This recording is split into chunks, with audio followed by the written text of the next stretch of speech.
Good afternoon. Welcome back to the Cosmic Car Wash podcast. I am Paul Daly. It's my good friend Kaiser. Hello, everybody. Very glad to be here again. It's been a good week. It's been, for me personally, a very crazy week. Work stuff going on, and so this topic really hits with some extra force. You know, when you and I were discussing this yesterday. Right. About being fixed on Eden, it really did kind of sing to me. So I'm looking forward to diving into this. But how's your week been? I think that you and I sometimes live parallel lives. Yep. That when I'm having one of those weeks where I'm just exhausted, I try to think of Eden every day and the good news, and that I try to remind myself every day that this could be the day. Well, first of all, if you're hearing noises in the background, I've got contractors on the deck behind me, and hopefully they should be wrapping everything up today. So anyway, just pay no attention to the man behind the screen.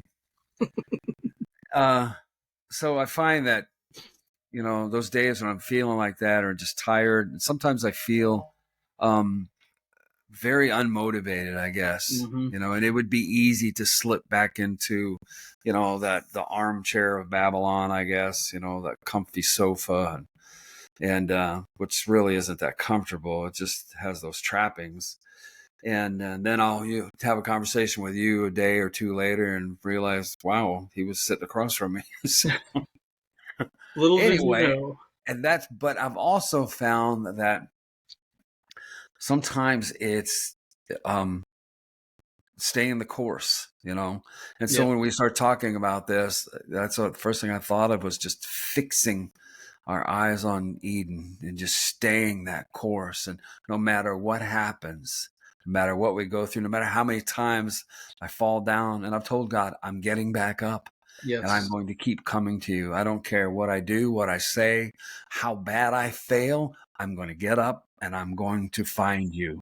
Yeah. And that is my resolve. And I am resolved to do that no matter how embarrassing my compromise may look like. I'm going to him. Yeah. I'm going. I love what you said sometime back. And maybe you've been saying it for years and it took me a long time to hear it, but you said, I've not always been the Christian I promised that I would be, but he's always been the Savior that he promised he would be. And that's it. It's like every day we fall down, but he is still absolutely right there, just faithful and reliable, steady, trustworthy, true, sure, whatever other adjectives you want to name. But yes. Yeah. He is a juggernaut of generosity. I like it. Yeah. And he does not want us to fail. He doesn't want you to fail. He doesn't want me to fail. He doesn't. And I think he really, really gets a bad rap of being that surly and angry curmudgeon. And, I do my self-imposed torture chamber every morning after devotions downstairs on the treadmill or the elliptical and my Chuck Norris homemade gym. And so flip through YouTube and I see a lot of, because of my, they always try to check your algorithm. So I get a lot of people talking about scripture or the word or preachers and a lot of the apocalyptic nonsense and garbage and, the blood moon and, it's a rapture is imminent and the end of the world. And right. I can see how it creates those silos of fear, and it causes that people to become very isolated and very distrustful, and which adds to the malaise of that lone wolf kind of thing where just hang on. And you and I, we subscribe to that for quite some time. A long time. And it's exhausting, Paul, isn't it? It is. Yeah. Yes. Yeah, it was like I love Jesus, but I just didn't see there was no light at the end of the tunnel. And heaven was like this vague, fuzzy, obscure. I don't know. So I knew I was supposed to believe in it, but it didn't produce the joy and the Right. excitement that I saw in the apostles when I read the scriptures, that they rejoiced when they were, called to suffer for Jesus. There was none of that in my life. And so, Right. yeah, I know. And I think sometimes we kind of misconstrue the whole suffering, we're yeah, supposed to suffer for Christ. Well, what does that mean? Because when I look in the New Testament, people suffered for Christ because they were serving him. right, They suffered because they were preaching. They were doing miracles. They everything about them and what they did was contrary and opposed to the status quo of the religious right in that day. yep, They weren't suffering because they blew their knee out playing volleyball. They weren't suffering because they smoked 2 packs a day for 40 years. They weren't suffering because they got COVID. They weren't suffering because they blew their drachmas, down at the casino. They were right, suffering for the gospel.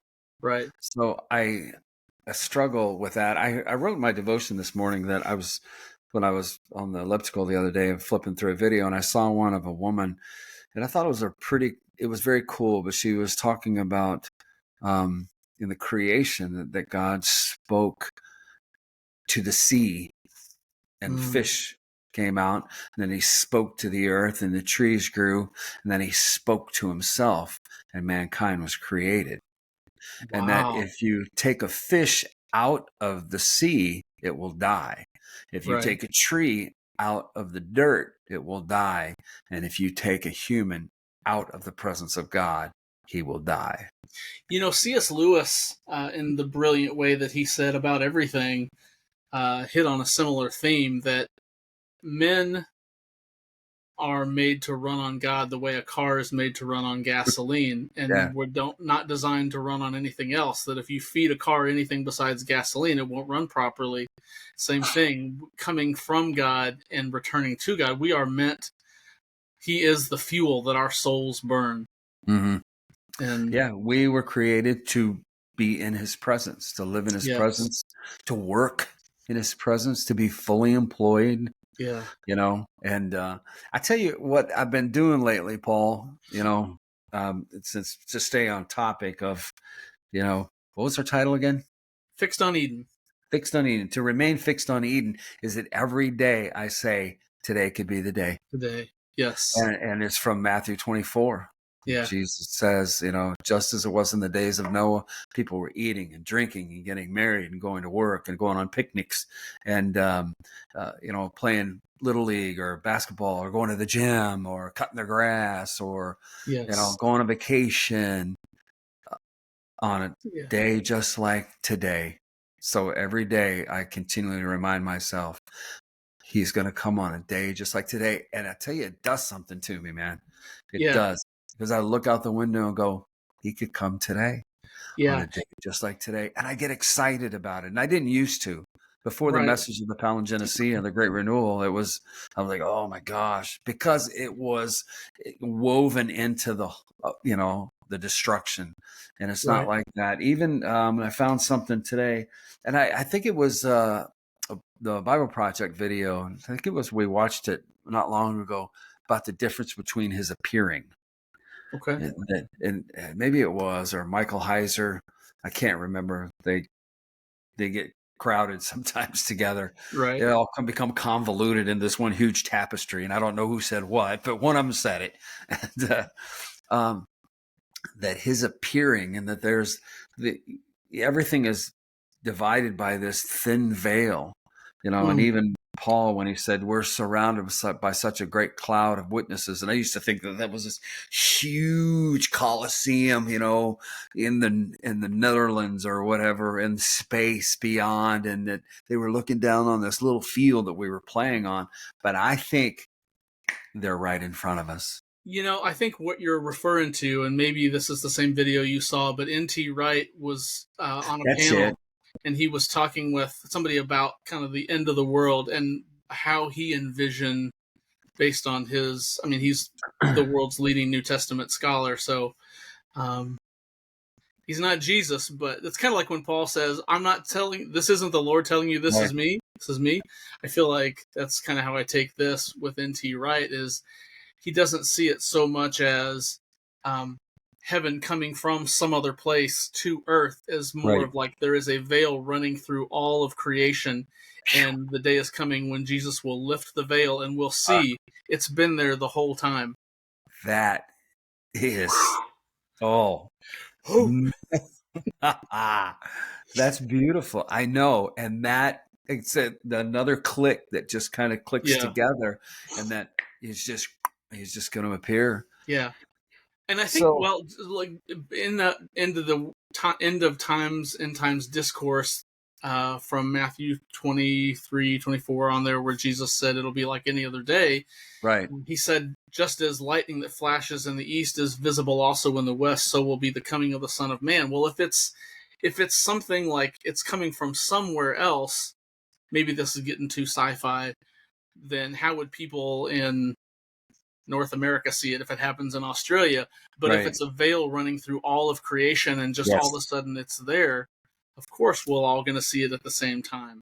I don't know. That's just Actually, that's beautiful. That makes perfect sense. But unfortunately, everybody focuses on the lightning bolt, right. and lightning is so destructive and powerful. So it's just kind of this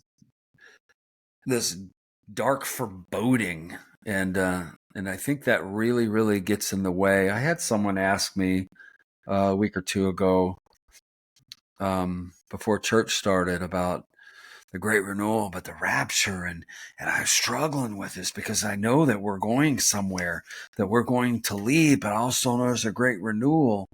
And I mean, we're like minutes before church started, and Janet and I Deep lead waters, worship, yeah. and I told the person, I said,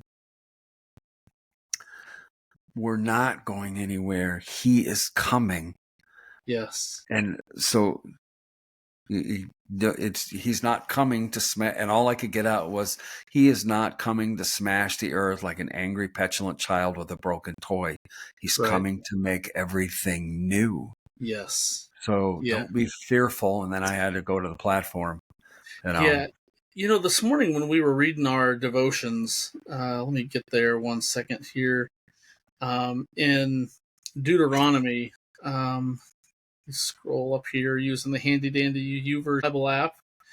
Um, Moses is getting ready to kind of bid farewell to Israel as they cross the Jordan River into the Promised Land, and Moses is getting ready to die, and he's saying that, you know, these words from God, like, I know eventually when I die and you get over into the Promised Land, you're going to turn your back on God, and all these things are going to happen.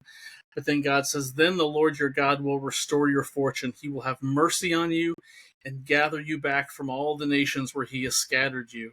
And over the last 6,000 years or so, there has been a lot of scattering and a lot of, like, we've reaped the consequences of our actions. But Jesus came, and I love the way N.T. Wright says it, is that Jesus, in Jesus, God brought his future into our present. And we got a picture of it, but he's That's getting good. ready to fulfill all that. And so there was just a beautiful picture for me of, like, from the very beginning, like, God peered through the black darkness and saw Eden and said, I'm coming for you again. I will restore your fortunes. And, you know, further to that point in Hebrews chapter 12, I think it's a verse that gets quoted quite a lot. I always wondered what it meant, you know, when it says that we do this by keeping our eyes on Jesus, the champion who initiates and perfects our faith. Because of the joy awaiting him, he endured the cross, disregarding its shame. Like, what was that joy? Was it just that we would all get saved and, Right. Go you to know, heaven. he would save us from our sins and go to heaven? Like, that's an okay story, but the better story is that all the stuff that's broken gets redeemed, restored, renewed, revived. I think that's the joy that he was looking forward to. Yeah. Communion with Yes. his creation. Yeah. Yeah. I do too. That makes perfect sense again. It just keeps clicking. Yeah. I found when I was doing a little bit of research, some topical, which I described as I've been a smooth stone skipping across the placid waters of the Western Gospel for uh, coming to land on the shore of apathetic repose.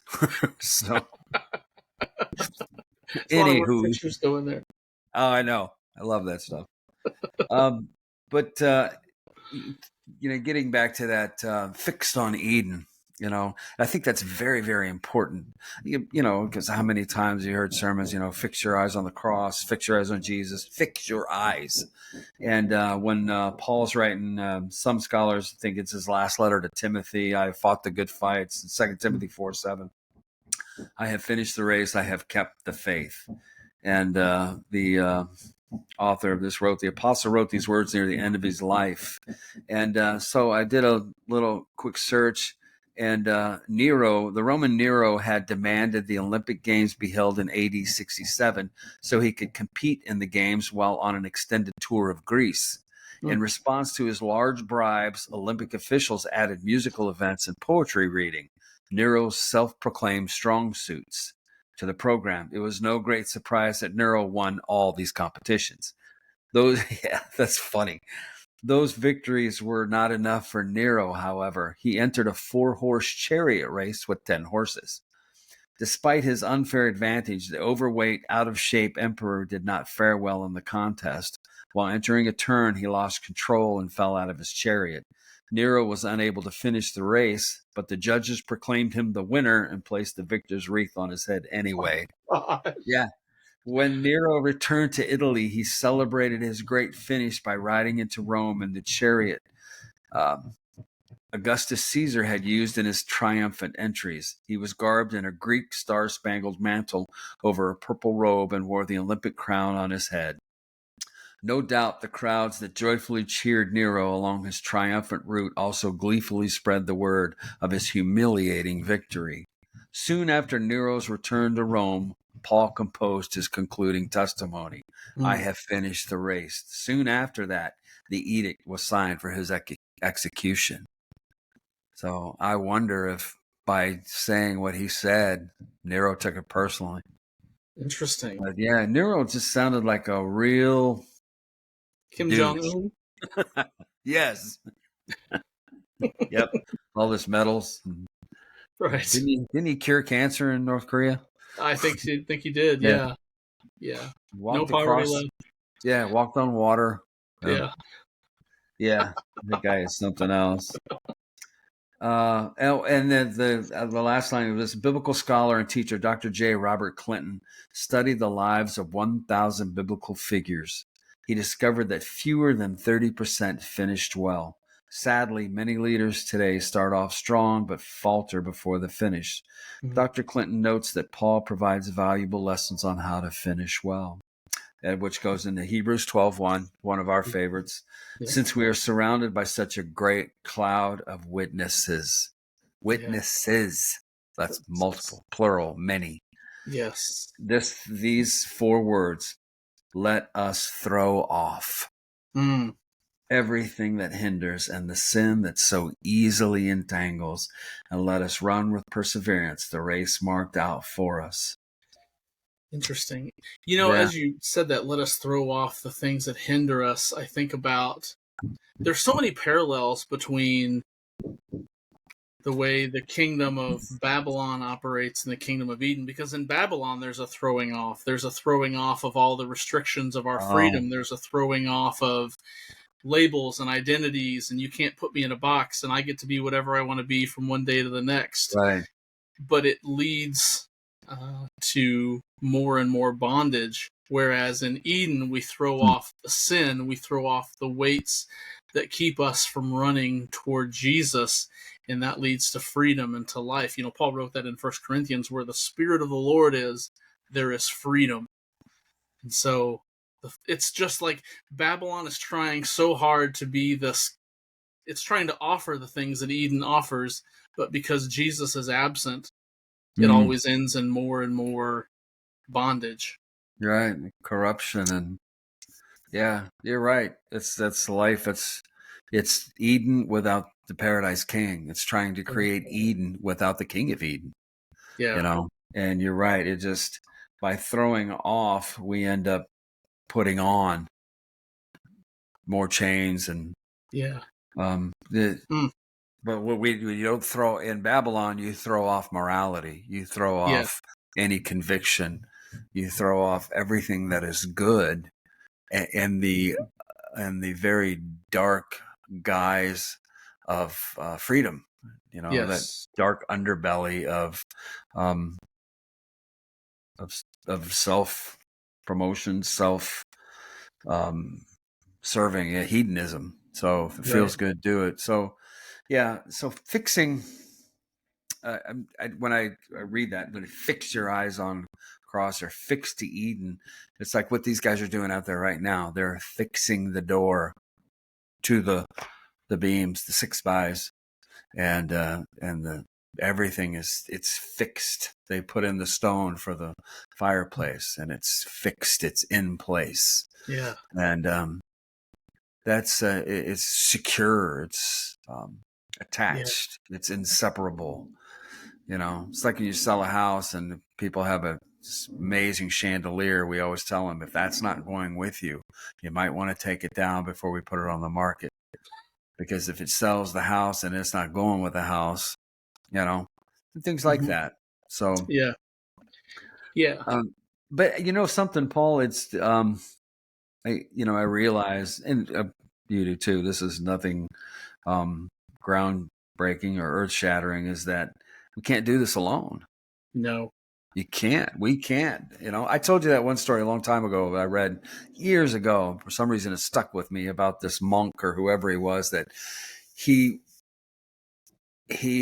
decided that the only way that he could survive the, his flesh assailing him day by day from temptations and just the lust of the flesh and the pride of life and all of that good stuff, not so good stuff, was to go and live in a cave by himself with any outside stimulation or anything like that. So he did. He checked out, and it wasn't like a bear cave. It was a place where nothing. It would just be him and his thoughts.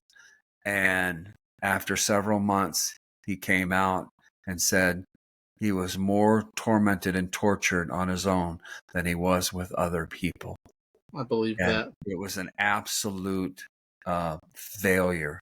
And it stuck with me. And he realized that no, that's the last thing you need to do. You need people, you need community, you need like-minded people, you need people that are stronger than you. And so that's just stuck with me. And to stay fixed on Eden is we need things just like this, like what you and I do. I wrote in our devotion this morning just about the 4 guys that carried that mat. We have no idea how many mats they carried. We have no idea how many times they did that. We have no idea how many people they may have encouraged or brought to Jesus. Those 4 guys could have ended up being part of the 72 that were disciples. They could have been part of the 72 that cleared the 33 acres when Jesus started flipping tables. Those 4 guys. And I imagine they were, but we never know their names. Right.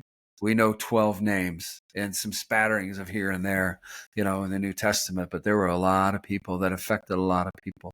Yeah. So there is some truth, hard truth that really needs to be adhered to if we're going to adhere to Eden and fix our eyes on that every single day.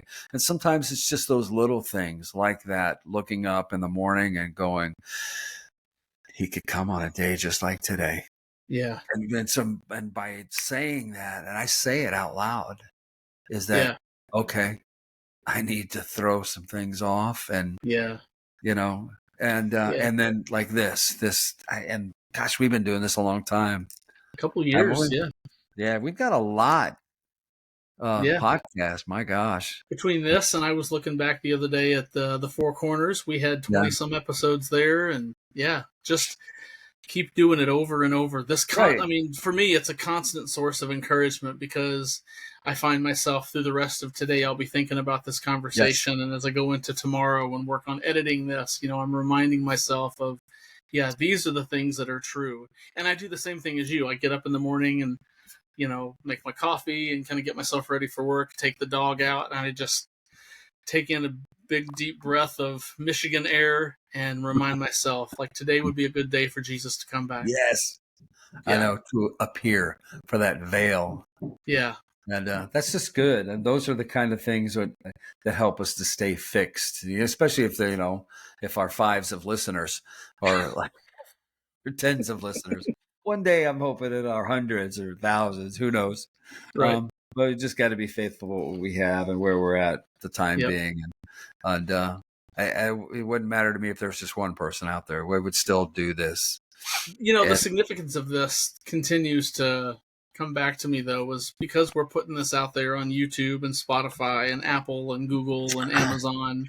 We have right. no idea how many of the 7 or 8 billion people that live on this planet listen to this. I mean, Well, once it's out there, it's out there, it is kind of catchy, the cosmic car wash. I think it's catchy. Yeah, people Yeah. have no idea. Like, what is this about? Who are these jamokes? So, Is it jabronis? who are these talking heads? But that helps, and just encouraging. It's very encouraging, and that's the encouragement that people need, that we all need to, throw off the things that keep us from staying focused Yeah. but it doesn't mean that you can't live your life, that you can't enjoy and laugh and get together with friends. And I mean, good grief, man, Jesus was not this somber, sullen, oh gosh, who was the guy in Winnie the Pooh that was Eeyore. always, yes, we're all Yeah. gonna die. He was not an Eeyore. No, he wasn't. Actually, I was thinking about that the other day. Maybe this is a little bit of a rabbit trail, but what kind of person must Jesus have been for them to accuse him of being a glutton and a drunkard? Yeah, Like, obviously he wasn't, but right. he had to have known how to celebrate and have a good time and really cut up with his friends to be called a glutton and Right. a drunkard. I know, and I think that's why I love The Chosen so much, is because Yes, he's human. The Chosen. Yeah, there you go. Yeah. Which the devotion that we're doing, by the way, I just absolutely love. Every single morning and every Yes, video, I sit on the couch and cry. cry like a baby. Yep, I do. Yeah. When same. Peter fell at his feet, it's just one of Janet's favorite parts. Yeah, I'm tears running down my face. Oh my gosh. Every single time. yeah, So it's just been fantastic. I just love it. I love that about him, and that you're right, he lived. I mean, he went to the picnics, hung out with his friends, went to the beach. And that's, I think sometimes by celebrating the life that God has given us, it's worship. I absolutely believe that. I do too. Yeah, I mean, it can't be just standing in church on Sunday morning with our hands in the air singing a Right. specific type of song. Yeah. Worship has got to be way, way more than that. I think it is. Yeah, I think it is living to our best ability, working with joy and Yes. thankfulness, and all of those things, that our lives can become worship. Yeah. Everything Yeah. that we do, you just even, this may not be, a popular thought, but even sitting on the couch with your spouse in the evening, Yeah. and watching a good old movie, or just spending time together. Yes. You know, Everything but sin can be right? redeemed. Oh, I like that. Everything but sin can be redeemed. Yes, nothing good Yeah. is lost. I Nothing love good is that. lost. I love I that. think we make it way too complicated, and in that we really narrow down what the good life looks like. You know what? You're right, And I think sometimes that keeps us from staying fixed on Eden. There's those Yeah. little things, those little foxes that spoil the Yeah. vine, and we overthink it instead of just loving God, loving Him. Was it you or no? It was Joey that said that about um, what T.D. Jakes said about people that say things about, oh, you can be a Christian and not go to church. And his response was that, yeah, you can be married, but I guarantee you, if you don't go home, you ain't going to have a home. Right. And that's kind of a rabbit trail, but it makes me think of loving God. It's, Yeah. you know, if, of showing our affection towards Him and our just absolute joy to sit and have a conversation with Him. Yeah. And same thing with our spouse is that if we don't do that, I mean, I tell my wife I love her a dozen times a day, Yeah. and that's on a slow day. And so why wouldn't I tell him? Why wouldn't I tell God? And Yeah. so I do Yeah. tell him. Yeah, the devotional that we just finished with, based on the short book by Brother Lawrence about practicing the Oh, presence of God. The thing that's been yeah, coming back to me over and over, particularly on my walks with our dog Duke around the neighborhood, is where Brother Lawrence said, "You talk to God and you don't limit the conversation in any way." yeah, I was like, "Okay, let's try this. Let me just talk yeah, to God," and it's I'm getting more and more comfortable with it, of just talking to Him as if He was you walking right next to me. right, Like, this is what I'm thinking, this is how I'm feeling, this is the stuff that right, disappoints me or that I'm angry about, or yeah, God, I worship you, thank you for this beautiful day, thank you for showing us the message of the great renewal, and just talk to Him. right. Yeah. I know. I started doing that too some time ago, and at first it's a little, like, hey, Uh, but but the Hmm. more that you do it, again, I mean, he was onto something when he said practicing the presence, because you have to, Yes. you know, it's not something you're just naturally going to do. It's just like the first time that we did this, Right. first time we did the podcast. Okay, everybody. Um, Yeah. I think we said a lot. So that would be interesting to go look at our very first one. But the first one that was with Preston and Joey and you and I. Yep. So yeah. Yeah. But we've come a long way. But you're right. It's just having that conversation and just being with them. Like I call my dad once a week, Hmm. every Monday. He's expecting my call, and it's never shorter than half an hour. We've gone over an hour, and just talking and Yeah. just talking about the weekend. What are you doing? Yada yada. Just talking and got about church and this and that. And Yeah. so why wouldn't we? Because I remember um, my first Sunday I led worship, and this was way before COVID, and I had never led worship, never even sang a song in the church, and the girl that was leading, was going to be gone, and asked me, "Would you mind leading worship this Sunday?" And I was like, "Oh my gosh, I would be honored." And prayed, and it was all business. When it comes to that kind of stuff, it's just like, we're Right. here, let's rehearse, practice at home, we rehearse at the church, and we ran through everything twice, and then be here on Sunday morning at this time, and don't be here at this time, be ready to go. And Yes. so ran through everything again. Worship was good, went really well. Monday morning, to make a long story longer, standing right in front of those windows that you can't see, having a conversation like I'm having with you, just talking to God. Oh, and I really enjoyed that. It was so much fun, God. I just really appreciate it. And I just casually said, you know what? I wouldn't mind co-leading. I think that would be fun. And I went on and kept talking. 36 hours later, my phone rings. It's her, worship leader. I can't shake this. And I told no one, not even Janet. Mm. And she said, you're supposed to co-lead. And I just, yeah. I'm like, whoa. You got a minute? Because I need to tell something, share Yeah. something with you. So I said all that to say this is he's listening. Yeah. As tongue-tied as we may feel and bashful and I don't know how to do this, he's listening. And that just wrecks me, Paul, Yeah. is that he's listening. and Yeah. he cares and he wants to. And I keep thinking, and it always goes back for me to the father and the prodigal. The prodigal wasn't, he wasn't a stranger. He wasn't a Gentile. He wasn't, a heathen. I mean, he became one, but he grew up in the same house as his pious brother, Mhm. with the same dad and the same house and the same life. And his father did not disown him. He waited and waited and watched. And according to, what is it, Deuteronomy, we were reading and we both grabbed the same verse that day about, the disrespect your father, that Yes. the citizens of the village will stone him. That's Yeah. why he ran.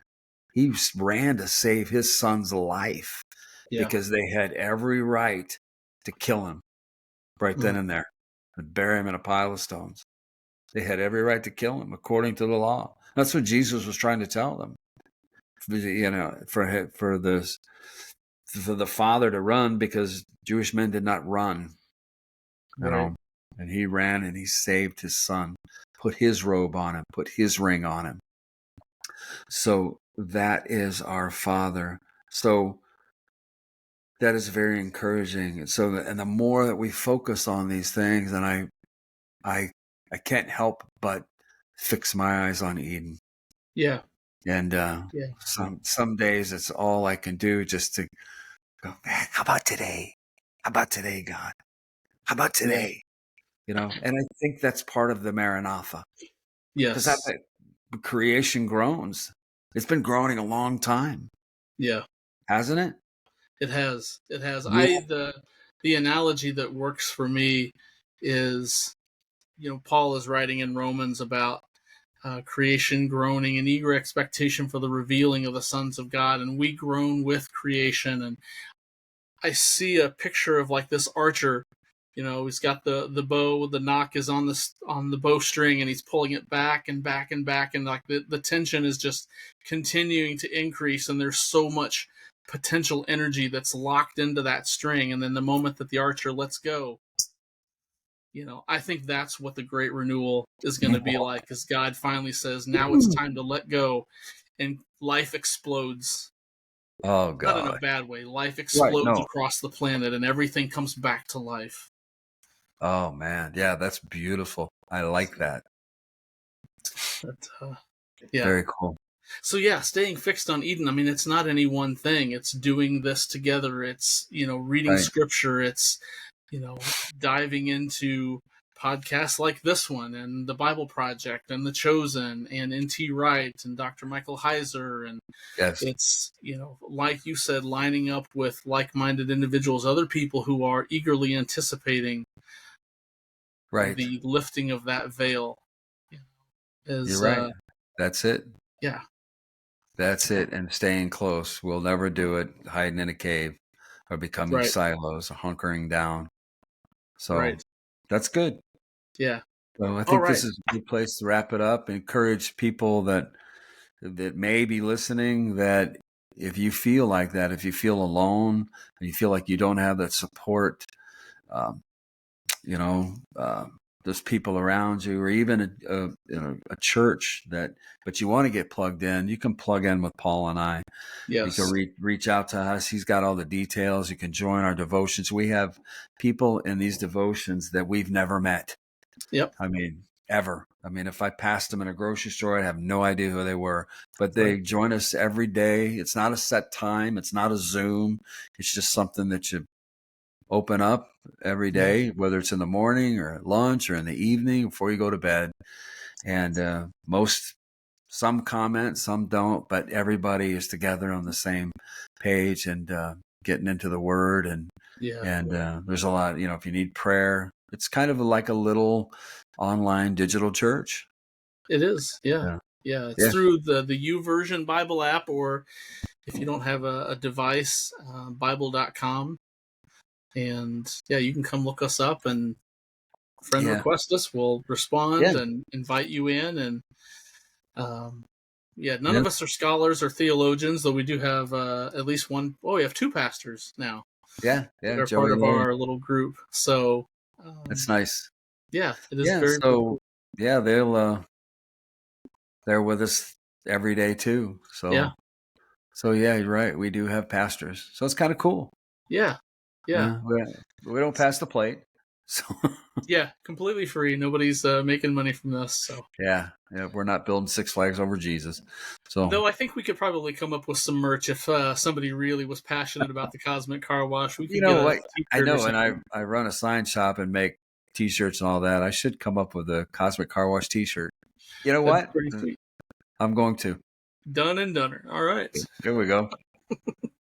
Awesome. Cool. Yeah. So, could also, besides reaching out to us on YouVersion, you can leave comments in the video here. You will, or I will personally respond to any of those, and email us at info@thecosmiccarwash.com.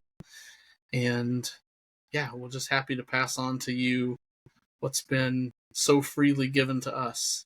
So, Right.